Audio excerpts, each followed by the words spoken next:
संचार एक सतत प्रक्रिया है। इसका मतलब संचार एक कंटिन्यूअस प्रोसेस है। अब आप कहेंगे सर कैसे?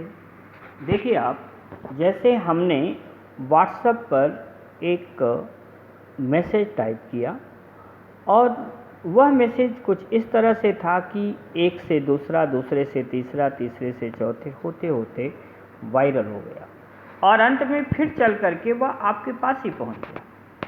इसका मतलब वो कंटिन्यूअस रहा। आप अपनी मोबाइल, घर में आने लोगों की मोबाइल देखिए, बहुत सारे ऐसे मैसेजेस होते हैं जो सबके में समान होते हैं।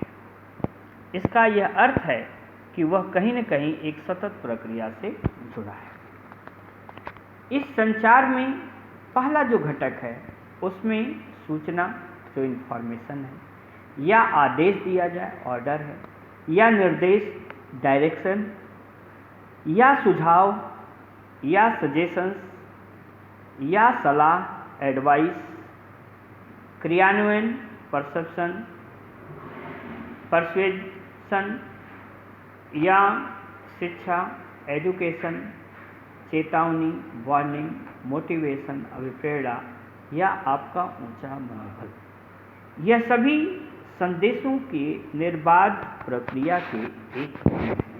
इन्हीं के आधार पर ही संदेश एक से दूसरे में इन्हीं भाषाओं के सहारे होते हैं। अब आया माध्यम। संचार अर्थ संचारित करने का एक माध्यम है जिसमें जिस भाव से संदेश दिया जाए उसी भाव से दूसरा व्यक्ति संदेश को समझे भी। यही है क्या? उस संचार का अर्थ संचारित करना। इसमें है पहला प्रेषण करने वाला, इनकोडर। दूसरा है कौन? द्विमार्गी के अंतर्गत डिकोडर है, जिसमें आपने भेजा क्या? आइडिया, विचार, दैट्स इनकोडिंग। संदेश एक मीडियम के से पहुंचा, संदेश प्राप्ति जब हो गई तो वह डिकोडिंग हो गया। ध्यान रखिए, जो संदेश कोडिंग के रूप में गया, अगर वह डिकोड हो गया तभी वह प्रभावी संप्रेषण हुआ। जैसे आप किसी को यहाँ से अमेरिका हिंदी में लिख करके कोई भी चीज़ संप्रेषित की है, लेकिन वह व्यक्ति हिंदी भाषा जानता ही नहीं है, तो क्या डिकोडिंग हो पाई? नहीं। या बहुत दूर एक जर्मनी में रहने वाला व्यक्ति जर्मन भाषा में आपको भेजा, लेकिन न तो आपने उस जर्मन भाषा को समझ पाए और न ही आपके इर्द गिर्द कोई उस जर्मन जानता है, इसलिए क्या संप्रेषण हुआ? नहीं, यहाँ संप्रेषण नहीं हुआ। तो ध्यान रखिए, इसके जो पक्ष हुए, क्या? संदेश, प्रेषक, संकेत भाव, माध्यम, प्रापक नहीं था। डेविड के बेरलो जो है वह विचारों को संकेत भाव में जब प्रेषित किया जाए तो कहते हैं विचार, संकेत भाव, पारेषण, प्राप्ति, प्रापक, संकेत भाव, फिर से वाक्य और उसी का क्या होना चाहिए? क्रियान्वयन। संकेत भाव आप जानते हैं कि यह भी संप्रेषण का एक माध्यम है।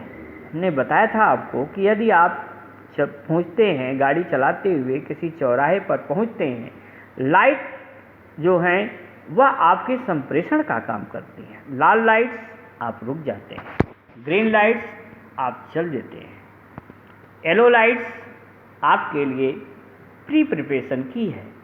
तो इस प्रकार से संप्रेषण यह दो चरणों में हमने आपको बताया। तीसरा होता है कि भाई संचार एक द्विमार्गी प्रक्रिया है। इसमें इनपुट्स, माध्यम, चैनल्स और आउटपुट्स। लेकिन ध्यान रखिए, आउटपुट से फीडबैक, फिर इनपुट मतलब संदेश जो भेजा वहाँ तक पहुँचना आवश्यक है। संचार प्रक्रिया में सूचना प्रेषण करने वाले को हम इनकोडर और सूचना प्राप्त करने वाले को क्या कहते हैं? डिकोडर कहा जाता है।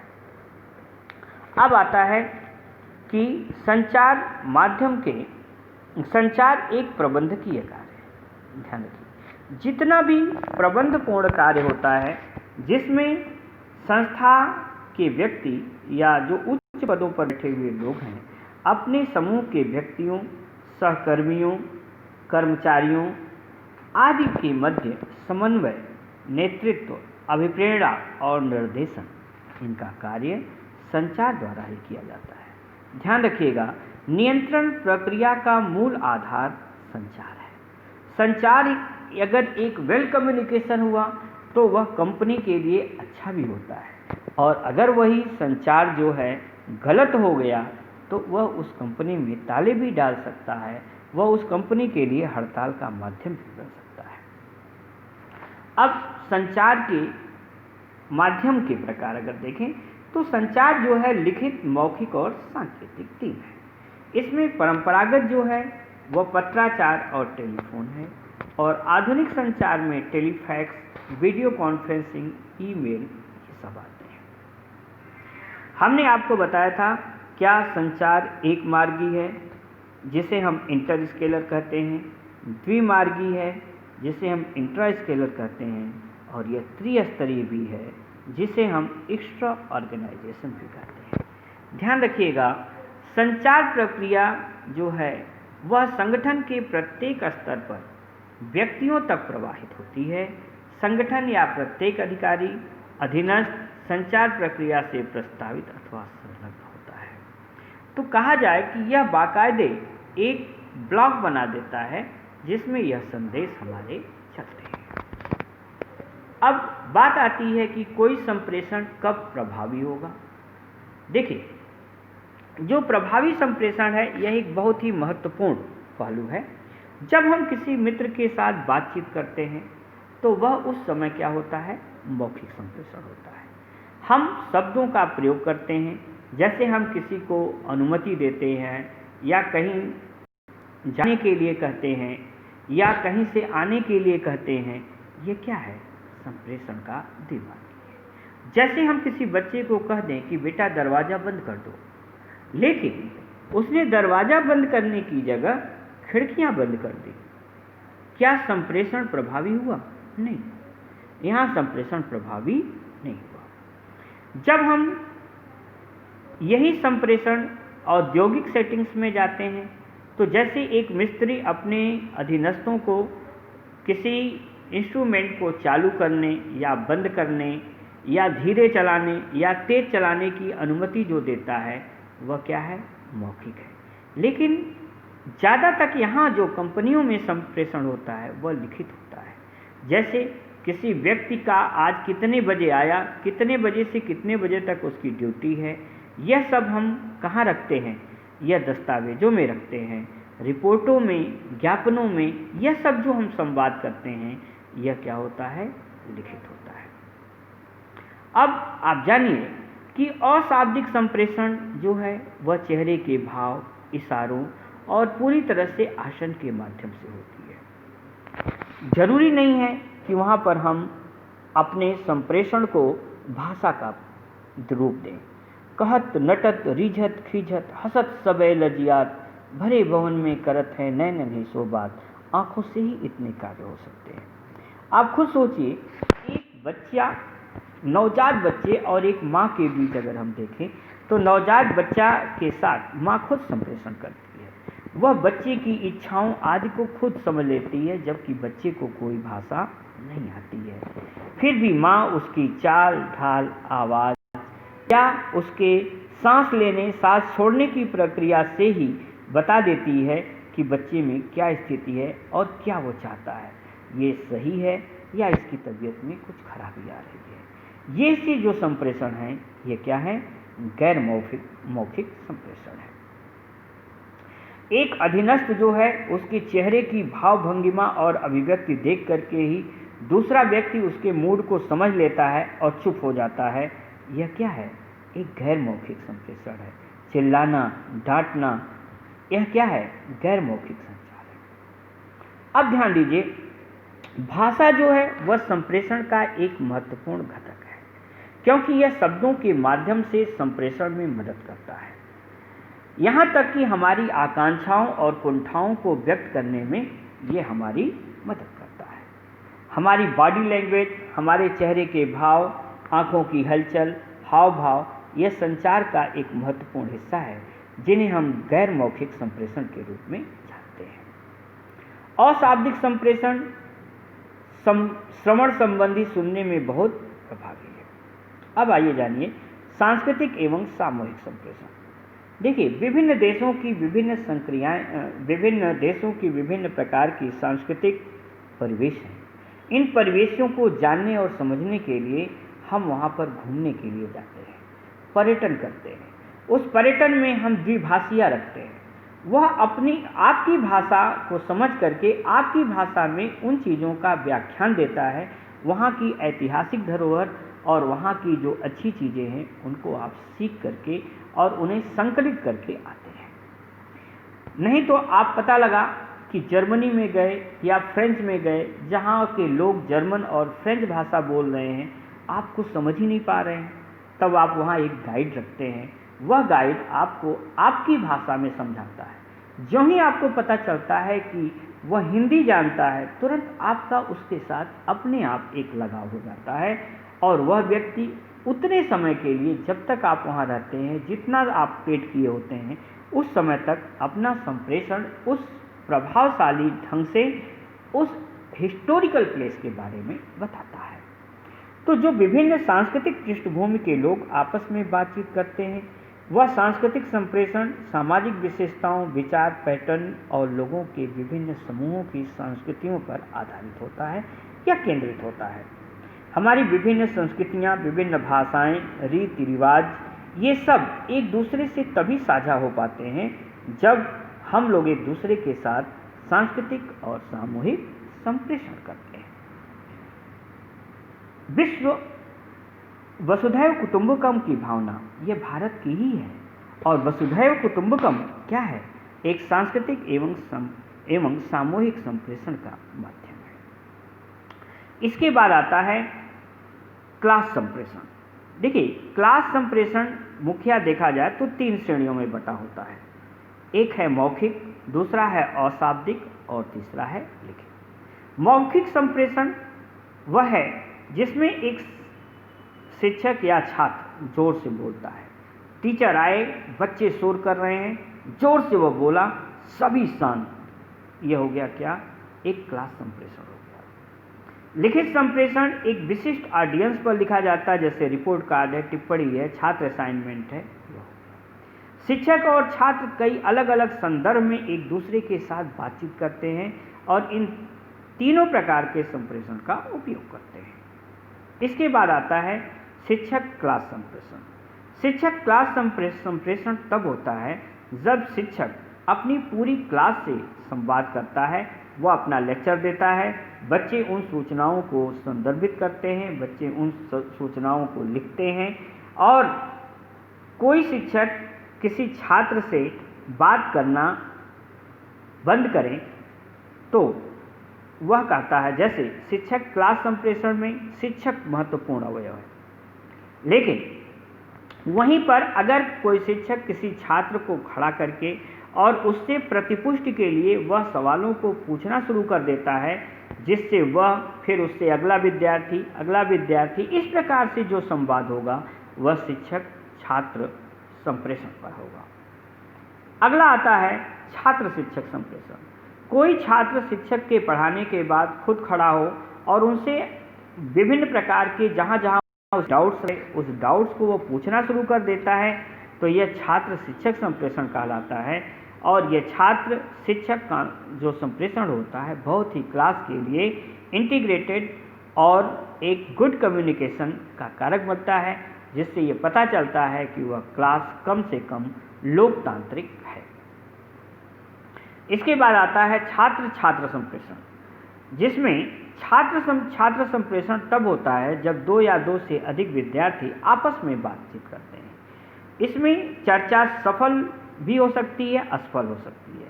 अगर मान लीजिए छात्रों के 2 गुट उत्तेजित हो गए, एक दूसरे से मारपीट करने लगे, इसका मतलब चर्चा असफल हो गई। किंतु अध्यापक द्वारा पढ़ाए गए पाठ को वह एक दूसरे से बातचीत करते हैं और संप्रेषण के अंतर्गत वह उसमें अगर कोई विषय वस्तु उन्हें कठिन लगी है, एक छात्र दूसरे को समझाता है, वह अच्छे ढंग से समझ लेता है, तो वहाँ पर वह संप्रेषण छात्र छात्र संप्रेषण प्रभावी रहा। इसके बाद होता है छात्र क्लास संप्रेषण। छात्र क्लास संप्रेषण तब मौजूद होता है जब कोई छात्र या छात्रों का समूह अपने संदेशों को पूरी क्लास के लिए निर्देशित करता है। जैसे क्लास का मॉनिटर होता है, वह पूरे बच्चों को एक साथ कंट्रोल करता है और संप्रेषित करता है, जिससे दूसरे छात्र जो हैं वह आत्म जागरूक होते हैं। अब आती है बात आगे की कि संचार के 6, अब एक चीज़ और छूट गई, वह है mass media and society. Mass media और सोसाइटी के बारे में हम आगे चल के पूरा विस्तृत पढ़ेंगे, यहाँ केवल इतना ही जानिए। जो प्रारंभिक था उसमें क्या था, टेलीग्राफ, डाकघर। नया जो आया उसमें रेडियो, समाचार पत्र, पत्रिकाएं और टेलीविज़न है। और आधुनिक जो है उसमें इंटरनेट, लैपटॉप्स और सेलफोन है। आज ये हमारे लिए 3 बुनियादी बातों को समझना आवश्यक है कि मास मीडिया के कार्य, वे समाचार, सूचना, मनोरंजन और शिक्षा प्रदान कर रहे हैं। किसी समाज में मीडिया का पहला और सबसे महत्वपूर्ण कार्य क्या है? जनता को समाचार और जानकारी प्रदान करना। यही कारण है कि वर्तमान युग को सूचना युग के नाम से भी जाना जाता है। आज एक सामान्य सूचना होती है, कुछ ही सेकंड में वह एक सिरे से दूसरे सिरे तक बड़े आराम से पहुंच जाता है। इंटरटेनमेंट मास मीडिया का एक अन्य कार्य होगा, जहां इसका उपयोग आम जनता द्वारा वर्तमान में व्यस्त वातावरण में मनोरंजन के लिए किया जाता है। मास कम्युनिकेशन में यह भी आप जानिए कि वैश्वीकरण के वर्तमान युग में समाज के अधिकांश लोग दुनिया से जुड़े रहने के लिए सूचना और संप्रेषण पर निर्भर करते हैं। मनोरंजन, स्वास्थ्य देखभाल, शिक्षा, समाजीकरण, यात्रा, जो कुछ भी हमें करना है, हम सभी कुछ इस इंफॉर्मेशन को इन्हीं अवयवों की सहायता से प्राप्त करते हैं। हम आज अपने अधिकांश निर्णय विश्वास, मूल्य और तथ्य पर आधारित निर्णय ही लेना पसंद करते हैं। हम एक तथ्य, अपनी धारणाओं और अपने स्वयं के अनुभव के लिए क्या जानते हैं, यह देखते हुए कोई निर्णय लेते हैं। अभी सोचिए कि कोरोना पर तमाम सारे मीडिया चैनल्स तमाम अवेयरनेस प्रोग्राम चलाए, और जब हमारे पास कुछ लोग कहते हैं कि जब हमारे पास कम रोगी थे तो हमने लॉकडाउन किया, और जब रोगियों की संख्या लाखों में पहुंच चुकी है तो हमने लॉकडाउन खत्म कर दिया। कारण केवल एक ही रहा, क्योंकि पहले संप्रेषण नहीं था, लोगों में अवेयरनेस नहीं थी। अब सभी लोगों को कोरोना से अवेयरनेस प्राप्त हो चुकी है, इसलिए सरकार बहुत दिनों तक लॉकडाउन करके लोगों को बंद करके घरों में नहीं रख सकती है। उनकी भी अपनी आवश्यकताएं हैं, देश की इकोनॉमी है जिसे चलाना है। इसके लिए अब क्या हुआ, अब लोगों में जब संप्रेषण हो चुका है कि कोरोना क्या है, उससे क्या हित हैं, क्या अहित हैं, उससे हमें क्या क्या नुकसान हो सकता है, और हम किन चीज़ों का उपयोग करें जिससे कि हम ऐसी अछूत बीमारी से बच सकें, यह अब हमें ज्ञान हो चुका है। इसलिए इससे बाद आता है संचार के 6 हेल्पर्स हैं, ध्यान रखिए, जिसमें 5 W's एंड 1 H। Why जो उद्देश्य को बताता है, Who जो श्रोताओं को समर्पण करता है, कौन है, Where स्थान क्या है, औपचारिक और अनौपचारिक रूप में बदला है, When संदर्भ या समय को सूचित करता है, What विषय सामग्री को बताता है, एंड हाउ वह कार्य कैसे होगा, यह व्यूह रचना को दर्शाता है। इनके अलावा संचार के 4 S हैं, क्या क्या, शॉर्टनेस, सिंप्लिसिटी, स्ट्रेंथ और सिंसियरिटी। शॉर्टनेस संक्षिप्तता है, सिंप्लिसिटी साधारण, स्ट्रेंथ शक्ति है, और सिंसियरिटी क्या है, यथार्थता है।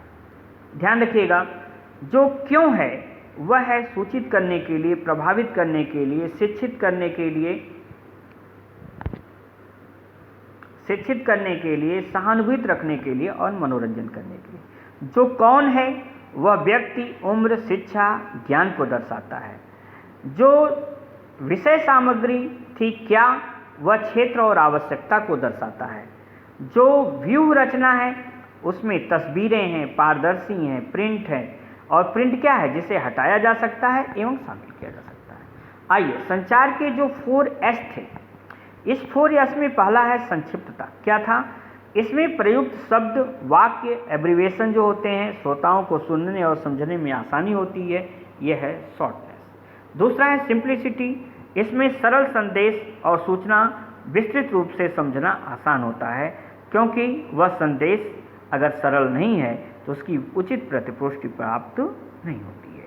तीसरी है शक्ति, संदेश की शक्ति। इनके अलावा संदेश की शक्ति, महत्वपूर्णता, संपूर्ण वार्तालाप तथा संचार प्रक्रिया प्रभावित होती है। यथार्थता, संदेश की प्रभावशीलता इस बात पर भी निर्भर करती है कि संचारक अपने द्वारा संचारित संदेश के प्रति कितना यथार्थ अथवा निष्कपट है। इसके बाद आता है अगला टॉपिक, वह है संचार के 7C। 7C क्या है? पहला ध्यान रखिए क्रेडिबिलिटी, दूसरा है कंटेंट, दूसरा है कॉन्टेक्स्ट, तीसरा है कंटेंट, चौथा है क्लैरिटी, पांचवा है चैनल्स, छठा है कंसिस्टेंसी और सातवां है कैपेबिलिटी ऑफ ऑडियंस। ध्यान रखिएगा, दीज आर 7C। विश्वसनीयता क्या है? जब तक संचारक द्वारा संचारित संदेश या सूचना का स्रोत विश्वसनीय नहीं होगा तब तक संचार विश्वसनीय नहीं हो सकता है। दूसरी बात आती है संदर्भ। संचार समय विस्तार एवं वर्तमान परिस्थितियों से अंतर संबंधित होना चाहिए। तीसरा है संतुष्टता, संदर्भ के साथ संतुष्टता या तृप्ति अत्यधिक महत्वपूर्ण हो जाती है, यह दोनों पक्षों को संतुष्टि प्रदान करती है। क्लैरिटी, प्रभावशाली संचार के लिए संदेश और उसका उच्चारण यह बहुत ही महत्वपूर्ण होता है। माध्यम, यह स्पष्टता माध्यम पर ही निर्भर करती है जो संचार उसमें प्रयोग किए जा रहे हैं वह कितना प्रभावशाली है। अनुकूलता, यह श्रोताओं को सर्वाधिक प्रभावित करती है और श्रोताओं की क्षमता, संदेश का प्रचार करने से पूर्व श्रोताओं की क्षमता का आकलन किया जाना चाहिए कि हम जो संदेश भेज रहे हैं वह जिसके पास भेज रहे हैं वह उस संदेश के लायक है भी या नहीं है। जैसे अगर एक क्लास 5th के बच्चे को आप कोऑर्डिनेट ज्योमेट्री पढ़ाने लग जाएं तो उसे समझ में नहीं आएगा, तो क्या आपका जो संदेश है या जो कम्युनिकेशन है वो प्रभावशाली हो पाएगा? कदापि नहीं। आज के लिए इतना ही, धन्यवाद।